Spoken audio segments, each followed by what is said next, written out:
Barbie Portets update. Yan, nagpa-hair extension si Barbie. May bagay pa kay Barbie yung long hair. Yan, ito yung video ni Barbie. Hi na! Hello po, Miss Kesha. Nalala mo pa ba ako? Yes, na-message sa akin ng handler ko. Ikaw yung nag-hair extension sa akin nung Sparkle contract signing ko. Management contract. Nagamit ko ngayong picture. Yes, oo. Actually, I remember yung experience ko nun with your hair extension.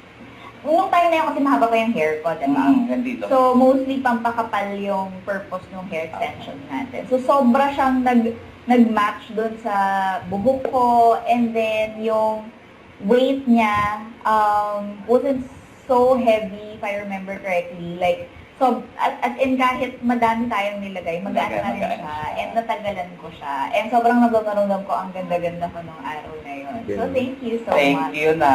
Pero ngayon, papa-extension ka hanggang Yes, saan? hair extension.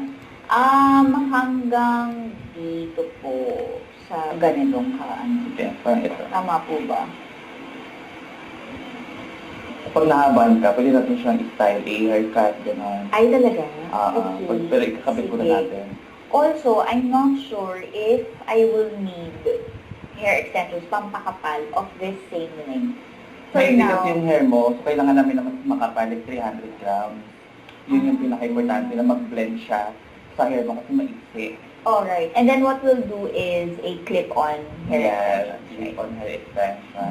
Then the color is, hindi ko na to babaguhin. So yung extension na lang baguhin natin. Yes. Kasi black siya. Okay. So i-brown na lang natin. Brown na. Parang dalawang color dun sa extension kasi sa una, pag first coat is mapula. So gagawin namin Kasi nga siya for marble. black eh. Opo. Right, right. Okay. Okay. Gawin ko na yung hair extension. Okay.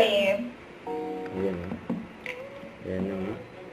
Ayan ang look ni Barbie. So, ang ganda o. May bagay sa kanya yung long hair. May matagal din siyang hindi nag-long hair.